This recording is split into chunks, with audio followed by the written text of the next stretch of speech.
All right, guys, welcome back. It's time to start. Um, please forgive any technical difficulties. This is my first time recording myself doing this. If there's any issues, feel free to email me or talk about it in the Zoom meetings. Each week, I will be providing you with one of these videos. So just in case you miss the live version, you can still have this for yourself to study for your notes, for your quiz, and all that stuff. So we are moving on, chapter 9. We finished human impact, and we are doing Earth, the sun, and the moon. That's right. No more inside Earth. We're leaving it. So let's get started. So I'm gonna go, what do I click next? Boom. All right. So this is your I already messed up. This is your vocab for the week. Since I'm not going to be making you put it in Quizlet or checking it, this first week I made a interactive crossword puzzle that you guys have to finish by the end of the week. Next week I might have something else for you guys to do. I might end up making you guys put it in Quizlet and somehow showing it to me if I can figure that out in time. But for this week, the only thing you have to do is study them, obviously, for your quiz, because there might be in your quiz, and to just fill out the interactive crossword, which is going to be in your Blue Classroom. If you have questions about that, just email me or ask about it in the Zoom meetings. All right, chapter 9.1. In chapter 9, I believe there's only 3 sections. The first one is about the movement of things in space. By the end of this chapter, you should be able to answer these questions. These are essentially your essential questions. If you want to fill out those extra credit notes this week they are extra credit, but next week, I believe I will be making you guys type your notes so I can see them. But this week, just as an introduction week, we're gonna keep it nice and easy. What objects in the sky can you see at night? So just, this will be out Monday. So my first homework assignment for you guys is the Monday night, I want you to go outside, and I'll tell this in the Zoom meeting too, to look up in the air and just see what you can see. What can you see in the sky? And write down everything in the sky that you can see with your eyes. All right, also you should be able to answer why do the stars seem to move and how do objects in the solar system move by the end of this chapter. If not, maybe you already know, you're already ahead. Oh, and we're going to learn about 2 different types of models. And we learned what models are. Remember, models are representations of something that we can't see at scale. So like if something's too big or too small, we create models so we can see it with our own eyes and hands. So we're going to look at 2 different models, the heliocentric and the geocentric models. And that towards the end of this. All right. Like I said, we have learned water, weather, climate, extreme events, volcanoes, earthquakes, rock cycle, erosion, weather, atmosphere, hydrosphere, heat, wind, plate tectonics, history of Earth, the impact of the environment from humans. We've learned everything. Everything has been inside our atmosphere that we've learned about. Now, it's time to learn about things of astronomical importance. And yes, I hope you missed my jokes because that was a good joke. And I don't care if you guys are laughing or not. All right, here we go. Hopefully you guys, this video is working and this works just as I planned. Let's see if it works. Here we go.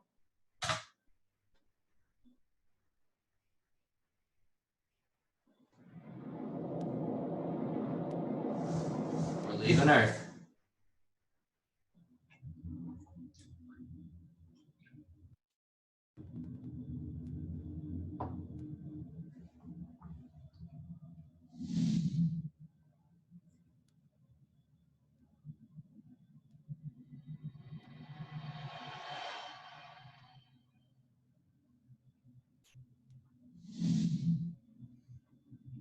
This is a more realistic representation of leaving too, because a lot of times when you see visuals of like going out into space, you just see the planets and everything. But honestly, there's not that much light to illuminate everything the fake way that they show. So it's actually quite dark in space, which makes it actually, in my mind, a little scary.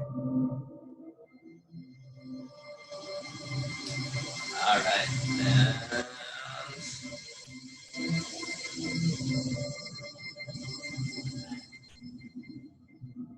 there's the Milky Way. All right. Okay, so is it gonna play automatically? Okay, good. So, like I said, your homework for sometime this week, even if you don't do it Monday, at one point, I'd love for you just to go outside and just look and see how many things you can see. There's actually more than you think. All right. So if you by chance, can't do it, I'm gonna play something for you right now so you can just sort of observe it. This is way out in the middle of nowhere. And I'll talk about it afterwards, why it's important to go way out in the middle of nowhere to look at the sky.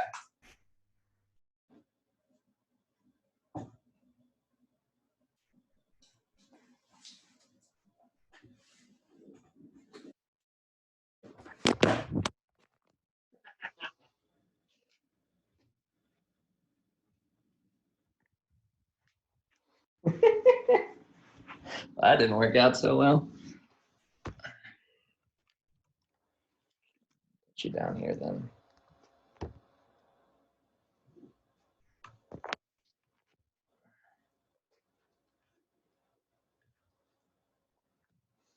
All right, as you can see in this picture and probably the video below, you can see all of the stars, those streaks right there. Those are meteors, not asteroids, not meteorites, not meteors. And we'll talk about what a meteor is in a little bit. You'll have to know the difference by the end of the chapter, sort of what's a meteor and what's not. Also, some of these brightest looking stars are not even stars. They are actually planets. Yes, you can see planets with your own eyes from Earth. Oftentimes they are brighter than even the stars around them. All right, that's enough of that. And there was a question beforehand. It was, what is an observation? Remember, an observation is something you see. It has to be a fact, not an inference. Remember, the inference is like,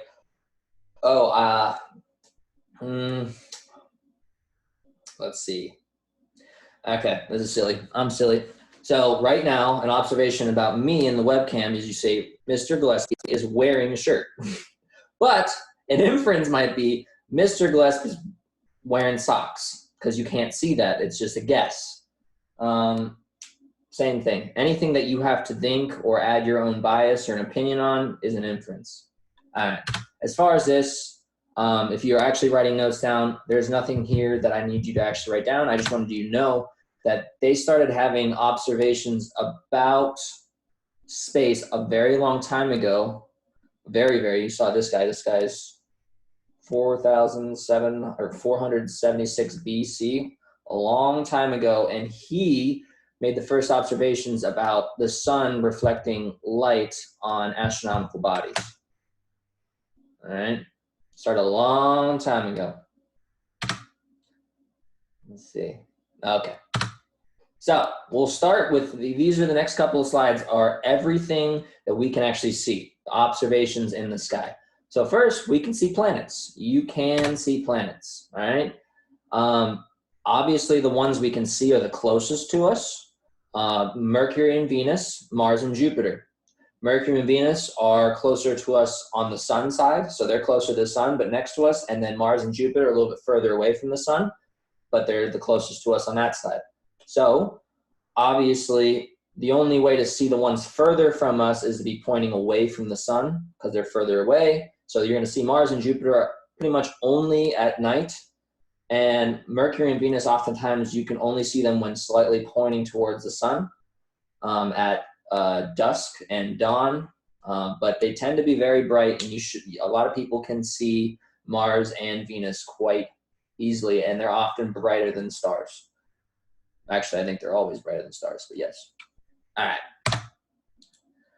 right. So what is an actual planet? There is actually, it's a very debated about topic, but there are requirements to be a planet, all right? So everyone knows Earth, Mars, and Jupiter and the planets. Let's see, can I actually annotate this and draw on it? I wonder. Let's see. Okay. I'll just do the spotlight. All right, yes. And then hopefully you guys can see that. I don't know if you guys can see my mouse or not, but at least you can see the red dot. And considered planets until, yes, all right. So a planet, to be a planet, must be three things. All right. One. Why did it not work? Okay. One, it must orbit a star. So if there is a giant rock that's just traveling through space and not orbiting around a sun, it's not a planet. Secondly, it must be big enough, has to be huge enough, because only large things, the larger something is, the more, we'll talk about it next chapter, the more gravity it has. The more mass, the more gravity. And having that much gravity pushes everything in from all sides, thus making it, forcing the rock with that much gravity to be rounded and creates a very spherical shape. That's why all planets, if they're large enough, are rounded. Not perfectly, they don't have to be perfectly spherical in a circle, but they are rounded, all right? So you cannot have a square planet. You cannot have this weird, abnormally shaped planet. It won't exist if it is a large enough body. And while it's orbiting the sun, it has to have enough gravity and be big enough to clear all the junk that's in its orbit. So if it has a bunch of like other rocks as it's going around its orbit, it's also not considered a planet, because I guess they consider it to be, if it's big enough, it'll actually suck in all those rocks with its gravity and it'll have a clear path around the sun. And it needs to be all those things. That's why apparently Pluto is rounded, but it just, and it does orbit the sun, it's just not big enough to clear away other objects in its orbit. It does not have enough gravity to prevent other things in its orbit from being there. I think that's why they took Pluto away. And I think actually Pluto is down in the corner. Yes. See, I have jokes still. He just wants to bulk up for the boys. All right. Here we go. All right. This is an example, like I said, the only way is obviously, since Venus and Mercury, they're closer to the sun, the only way one will see them for the most part is when we're slightly pointed towards the sun, because they are closer. So that's when you'll see them at dusk or at sunrise. You can see Mercury and Venus because of the light's reflection off the planets. And since they're so close, so much closer than the stars, they actually appear brighter than the stars that are so far away. All right, next we're going to talk about another thing we can see in the sky, meteors and comets. So let's see. All right, so these are some other objects. So meteors are the actual shooting stars. They're what you know as shooting stars. They are the light that comes from a space rock called a meteoroid. So a meteoroid is in space. It comes in, and as it's going through the atmosphere, it burns up. So a meteor is only created as that meteoroid is coming through the atmosphere. It burns up, creates that light streak that you see a shooting star, and then it either burns up in the atmosphere completely, or it makes it through and hits the ground. If it does hit the ground, it's called a meteorite, and we'll talk about that later. You don't have to know it right now. The only thing you have to know is about meteors and comets for this chapter. We will have another chapter where there's more comparing comets, meteors, meteorites, asteroids, all that. All right. We are only able to see these meteors. Otherwise, we would not be able to see them because of burning up in the atmosphere. All right. They are extremely common. You can see them almost any night. There's many different types of meteor showers almost every year. Obviously, like the video beforehand, it helps when you're not next to civilization. Obviously, we talked about this in the human impact of light pollution. When there's too much light around us, it actually prevents us from seeing the light in the sky. Let's see, what's next? All right, and comets are not meteor. The difference between a meteor and a comet is two things. One, meteors only seen because they actually come into the Earth's atmosphere. Comets never come into Earth's atmosphere. They are only in space. And the reason we see comets in space is because they come from far away. And as they get closer to the sun, they're made of frozen dust and gas, and that heats up, and then it trails the comet, and that creates the light. All right? So comets are made, the other distinction is comets are made of frozen dust and gas, And meteors are made up of metals and solids like that. So there's a distinct difference there as well. Oftentimes our comets orbit the sun, and they have very long trails, but you don't need to know that either. There's a picture of a meteor, the streak of light, and then there's a picture of a comet. Remember, comets are only in space. They do not enter Earth's atmosphere. Meteorites are meteoroids that do enter Earth's atmosphere and burn up. All right. There's a distinction of all of the things we will eventually learn about. If you want to start looking at that picture now, you can, but really all you need to know is the difference between a meteor and a comet. We'll learn about the rest later, and you won't be tested on all of those. Sorry. All right. Oh, wait, did I miss my, what slide am I on? We'll talk about that in a second. No. We'll talk about it now. I forgot to put in a slide about the moon. We can see the moon. So that's another thing we can obviously see in the sky. And one thing I want to talk about the moon is we're going to talk about the moon a lot in the next couple of chapters about the different shapes and everything about that. But the moon we can see in the sky. It is technically what we call a satellite. We think of satellites as, the stuff we put in there for GPS and for pictures and stuff like that. But a satellite, this is a vocab word, I believe, is anything that orbits a planet or an object. So as long as you have an object and something orbits it, whatever it is orbiting is considered a satellite. So our moon is considered a natural satellite. So if that's on the quiz or something, is the moon a satellite? Yes, it is. It's a natural one because it orbits Earth. Anything that orbits us is a satellite, like the space station that orbits us, that's a satellite. Anything that orbits a planet or an object is considered a satellite. All right, I just wanted to talk about that. Yeah, we're good so far. Let's see. What do you think? Okay. All right. Constellations. Where do I have constellations? Did I forget it? Okay. All right. So constellations are something people came up with a long time ago. They saw in the sky during some parts of the year certain patterns that, just like the way you look at clouds in the sky, like, hey, that looks like a cat, or hey, that looks like a bear. They looked in the sky and they sort of, connect the dots and came up with different patterns and shapes. And those different patterns and shapes were useful for a long time ago, before we had GPS and compasses and stuff like that. They used them for navigation during certain times of the year.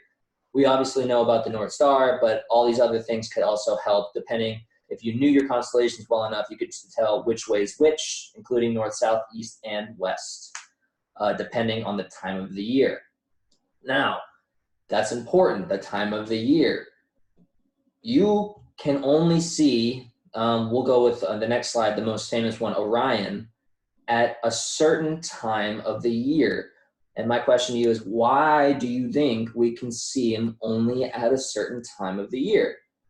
I'll give you a couple seconds to think. If you want, you can pause.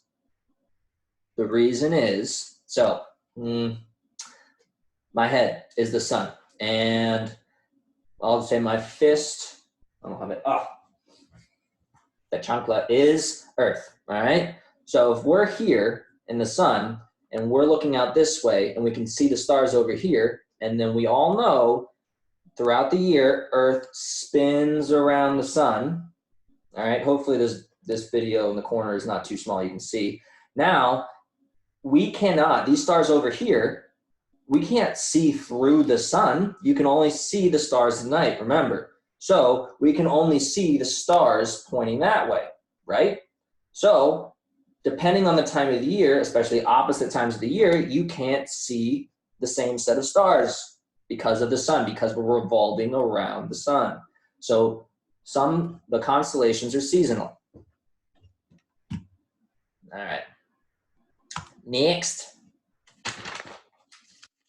All right. So also, I mean, like, they have to have a pretty hefty imagination to, like, this is Orion. Orion is supposed to be the hunter.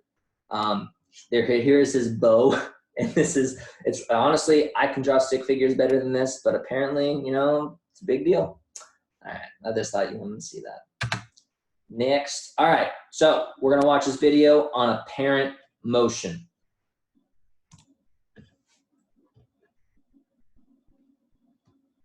Hopefully. Sitting in a train or car. Ooh, it's not loud enough. It's like you were moving, but in reality, you were actually sitting completely still. Or maybe you've been on a virtual ride in an amusement park where you sat still in a seat, but it felt like you were flying around objects really fast. Or have you ever drawn individual images on different pages of paper and flipped those pages really fast consecutively? It looks like the drawings are moving, even though they're not. In a way, this is your mind playing tricks on you, an optical illusion of sorts. Sometimes the mind perceives motion when there is none because something else, in relation to you, is moving. A similar thing occurs when you observe stationary objects in the sky. The stars, especially the sun, appear to move across the sky. You see the sun rise and set, but in reality, the sun isn't moving. Earth is moving, and you with it. So why would it look like these objects are moving when they're not? This phenomenon is known as apparent motion. Apparent motion is motion that we perceive when it is not actually happening. So, are you moving right now? Maybe you are sitting in class in your chair, probably squirming a little bit, but not really moving per se, right? You're not running on the soccer field or football field, so you probably would answer that question with a no. But in actuality, you are moving at just over 1,000 miles an hour. So how are you going so fast but not feeling it? Because we are all moving with Earth at the same constant speed. And being born on Earth, you always have been. It's like being in an airplane. After that initial takeoff, when we feel the plane speed up and leave the ground, the plane and everything in it comes to a constant speed. When you unbuckle and walk about the aisle, you can't feel the movement of the plane. That's because the plane and everything in it is traveling at the same speed. The Earth rotates in a full circle every day. It is constantly moving. When we see the sun rise and set, it's not because the sun is moving, it's because the Earth and you are rotating and orbiting around the sun. Can you think of another situation in which an object looked like it was moving when it was actually still?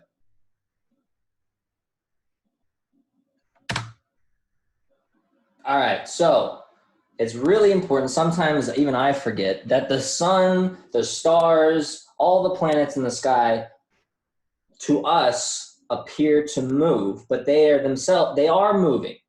All the stars, the sun, everything is moving in space through the universe. But the way we perceive it, it's not them that's moving, it's the Earth. The Earth is rotating, all right? It's, trying to think. So it's just that it appears to move. Sometimes, you see the sun going across the sky, you think the sun's moving. It's Earth that's just spinning, all right? Let me see if I have anything else. So that's very important that you understand that the stars are not moving. They are, but in a different way. The way we see them, it's not them moving. The way we see the sun move, it's not the sun moving. The way we see the planets move, it's not the planets. It is Earth spinning. It's like me spinning in a chair and me thinking that the room is moving, So I'm spinning around. Oh my goodness, the room, ow. This room, oh poop, I just stepped on a bunch of stuff, is moving, but honestly, it's me that's moving, not the room, all right? And it's hard to, and obviously for us, if we span around, we understand that we're moving because we can feel it. But since we are already moving on Earth and we have the gravity holding us to Earth, we just can't feel ourselves moving. And that's why we don't realize that it's us that's moving and not them. And that's why for so long that people didn't believe that the Earth even spun. They thought that everything else spun around it, which is what we're going to get into next.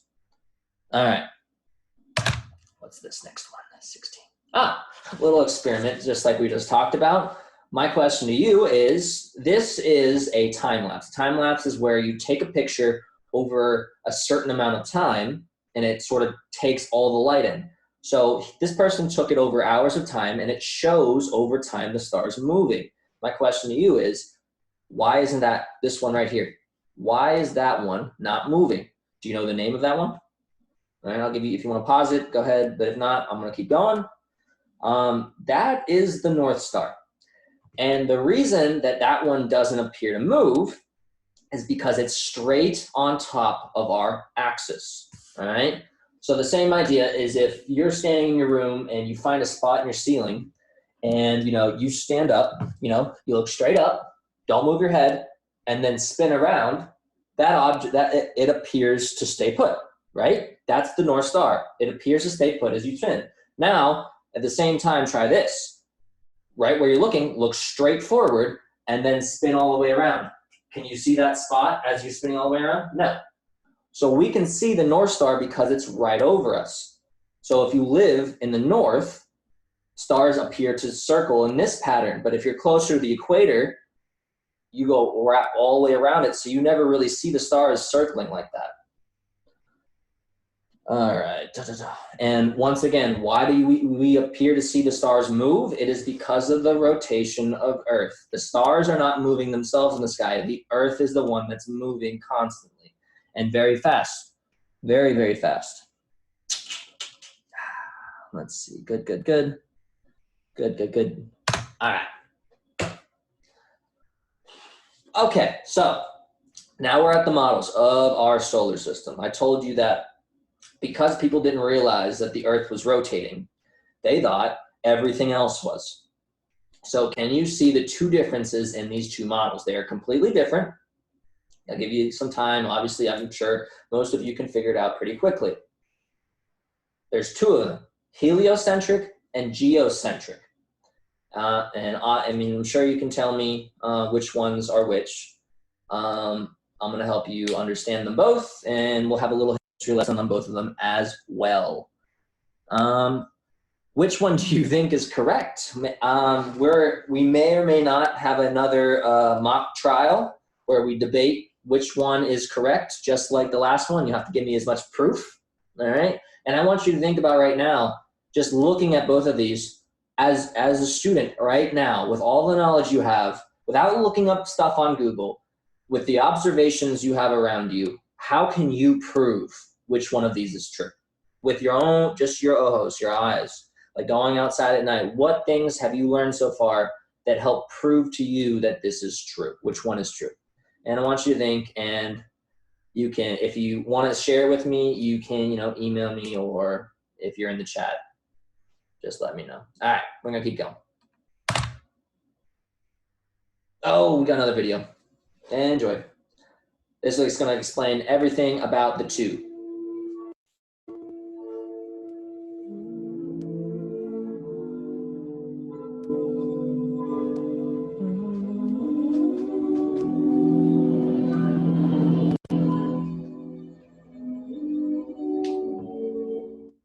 Hey, check it out, Europa. Hey. Dear Tim and Moby, if the Earth orbits the sun, how come we can't feel it moving?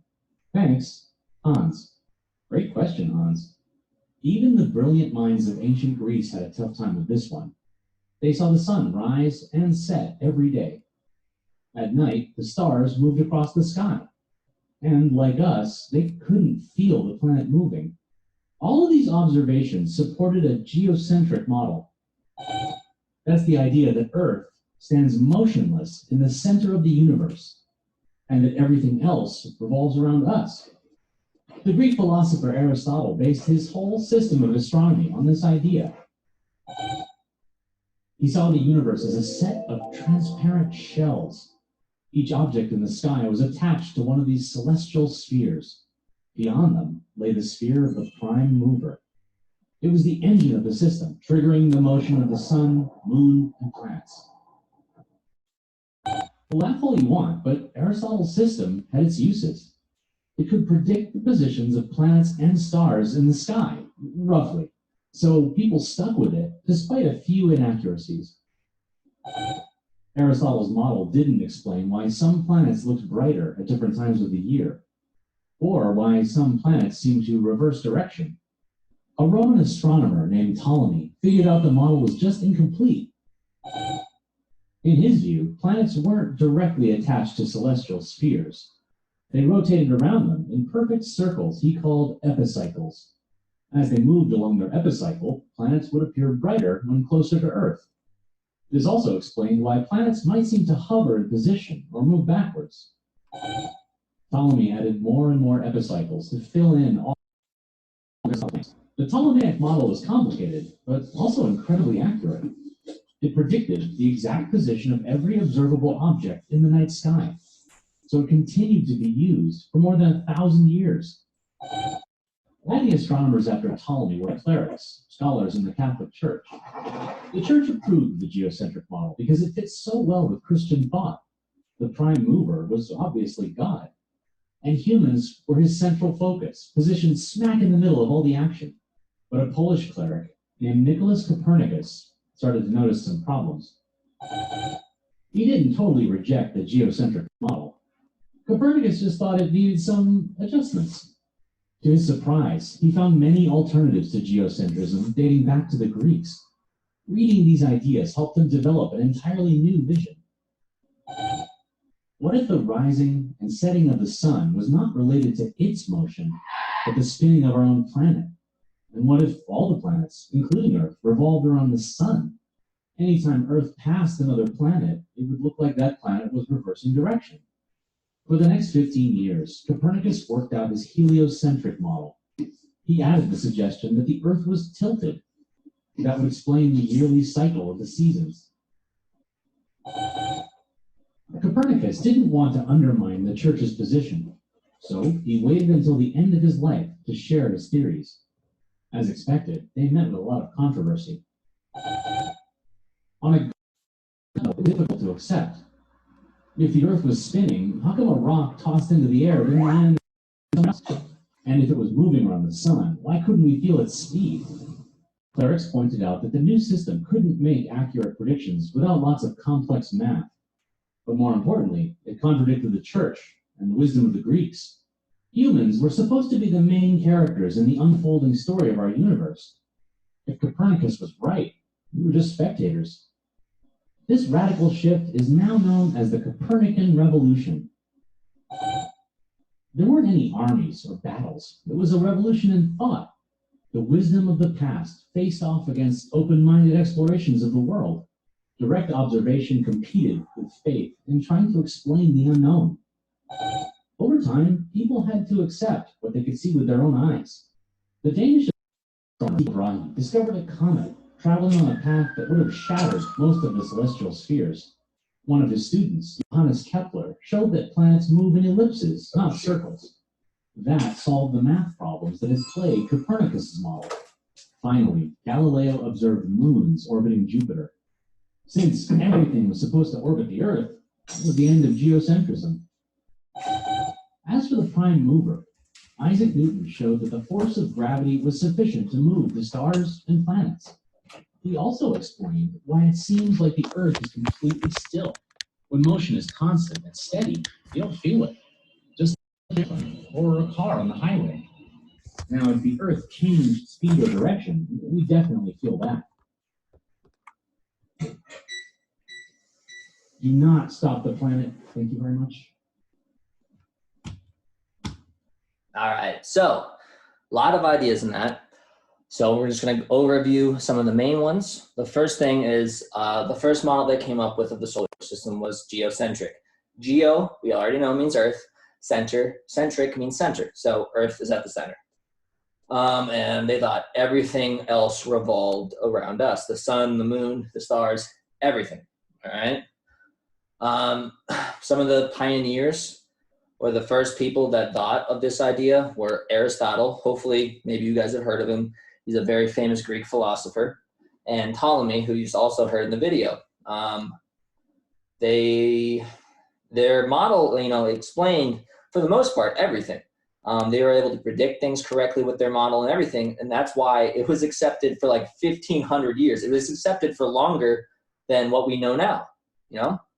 So, I mean, this also goes to show that this was their geocentric theory was a theory, and as time goes, when we get more technology, more evidence, theories can update and change. Remember, theories can change, but laws cannot, all right?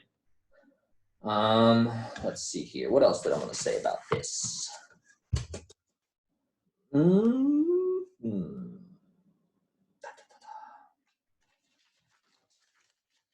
All right, so one of the main things that, you know, was sort of the hang up on this theory was two things. One, they didn't understand why some planets got brighter and dimmer throughout the year. They shouldn't with this model, and he really couldn't really explain it, so he came up with the things called the epicycles, where they sort of spin as they're orbiting. And this showed it as it gets closer, it gets brighter and dimmer as it gets further away. That's what he came up with, which explained it. And then the other thing that sort of threw him for a loop is that especially Mars in particular, at certain times of the years would appear to just slow down and stop and go in the opposite direction in our sky. And that really doesn't make sense. And he still used these epicycles to say, oh, that's why. But there's another reason why, and we're going to get to it in a second. So then, you know, this comes to the next sort of theory. So instead of Earth being at the center, if the sun is at the center and Earth is moving and Mars is moving, let's see if I can do it right with my fingers. Let's see, I got some cups here, right? What do I got? I got a pen. Do I got another pen?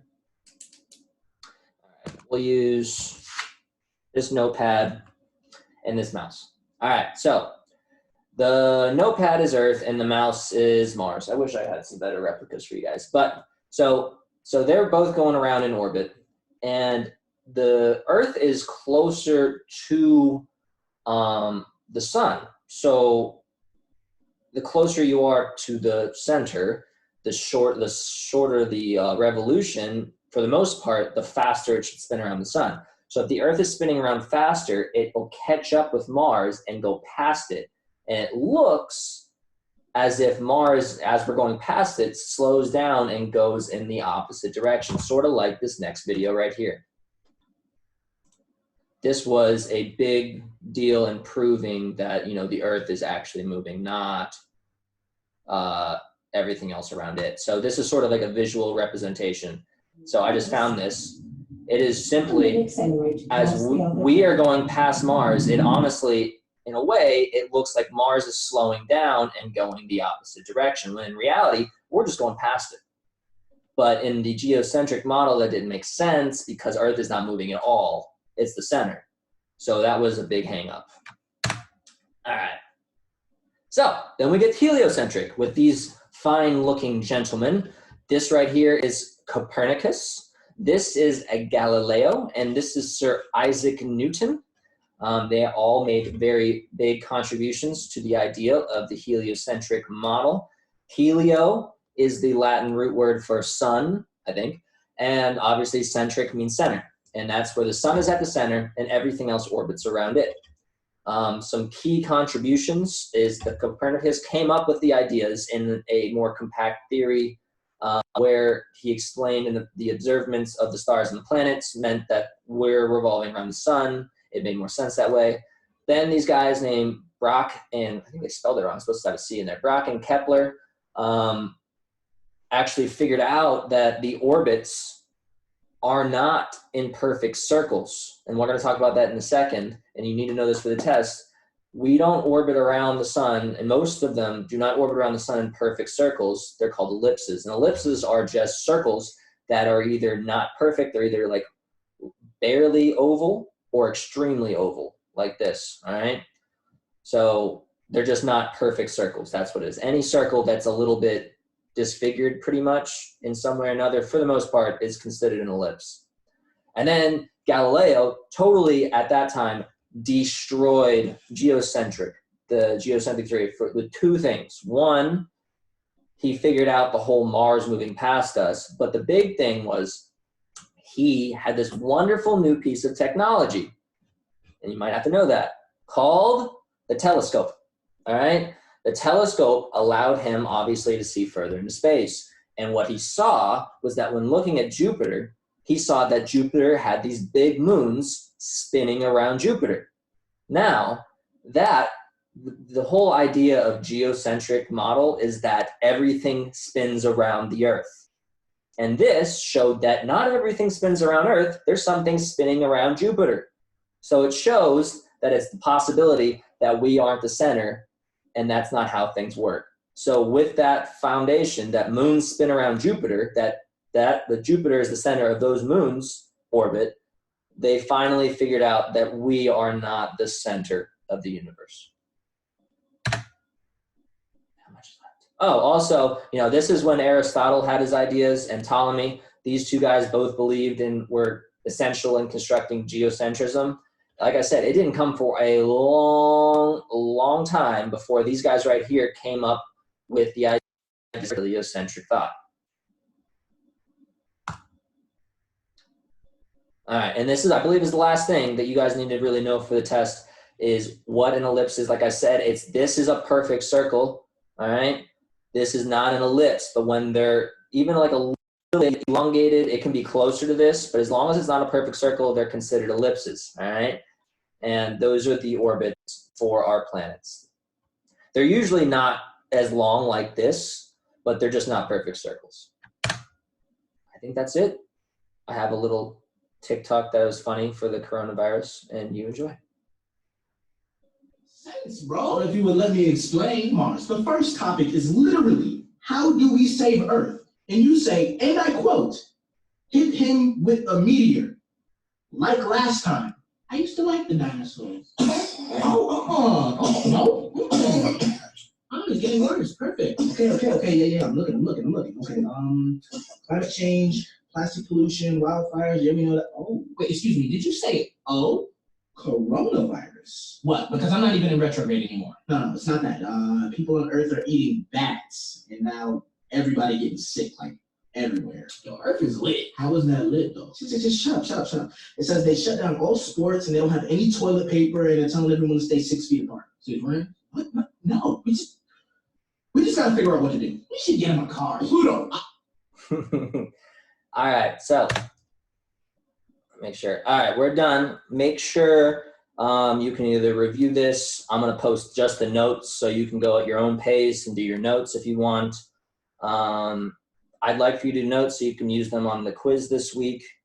It's gonna be in Lockdown Browser. Also, the quiz this week is timed. I found a way to only, you guys only get a full class period, 55 minutes to take the quiz. The quiz, I already made it. I'll post it Monday the same time as this. It is, I think it's only 12 questions with 1 extra credit question. It's not too hard since you're allowed to use your notes. Obviously, I had to make it a little bit hard. So this week, you should do your notes, do the vocab. I probably will upload a review thing. And if you have any questions, just email me. All right, see you next time.